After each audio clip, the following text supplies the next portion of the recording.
அல்லாஹும்ம ஸல்லி அலா சய்யிதினா முஹம்மதின் வ அலா ஆலி சய்யிதினா முஹம்மதின் வ பாரிக் வஸல்லிம் அலைஹி. அஸ்ஸலாமு அலைக்கும் வரஹ்மத்துல்லாஹி வபரகாத்துஹு. தற்பெருமையின் கேடு.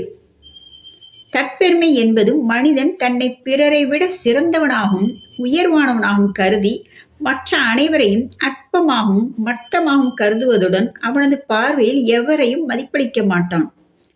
நபி ஸல்லல்லாஹு அலைஹி வஸல்லம் அவர்கள் நவின்றார்கள், எவரது உள்ளத்தில் அணுவளவு தற்பெருமை இருக்குமோ அவர் சுவனம் நுழைய மாட்டார்.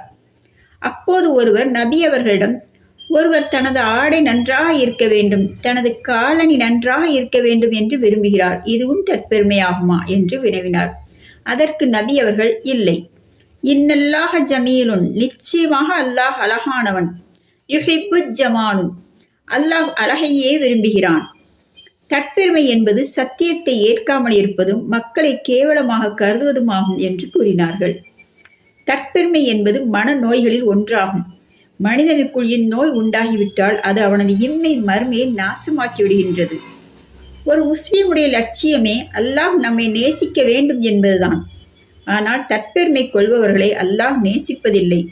அல்லாஹ் தாலா கூறுகின்றான், எவன் கர்வம் கொண்டு பெருமையாக நடக்கின்றானோ அவனை நிச்சயமாக அல்லாஹ் நேசிப்பதில்லை. பெருமை என்பது ஒரு துளி கூட நம் மனதில் வரக்கூடாது. நான் இல்லாமல் இது நடக்காது என்று எந்த விஷயத்தையாவது நாம் கூறினால் நாம் இல்லாமல் அந்த விஷயத்தை அல்லாஹ் நடத்தி விடுவான்.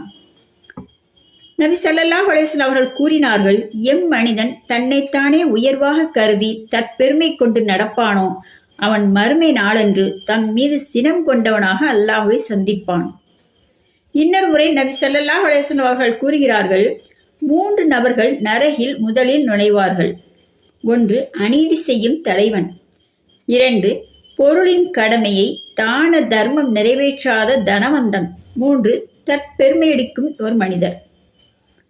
ஹஜ்ரத் உமர் ரலியல்லாஹு அவர்கள் நபி ஸல்லல்லாஹு அலைஹி வஸல்லம் அவர்கள் கூறியதாக கூறினார்கள், தற்பெருமை அடிப்பவனை அல்லாஹ் தாழ்த்தி விடுகிறான், அதனால் மக்கள் பார்வையில் அவன் கேவலமாகி விடுகிறான்.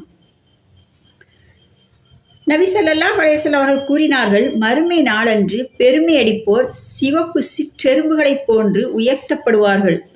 அவர்களது தோற்றங்கள் மனிதர்களைப் போன்று இருக்கும். அவர்கள் மீது இழிவையும் கேவலத்தையும் நாலாபுறங்களிலும் சாட்டப்படும்.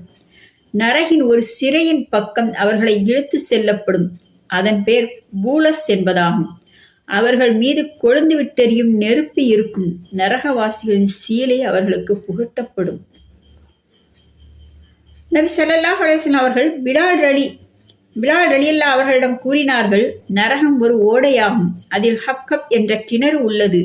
தற்பெருமை கொள்வோர் மட்டுமே அக்கிணற்றில் இருப்பார்கள் என்று அல்லாஹ் முடிவு செய்துள்ளான்.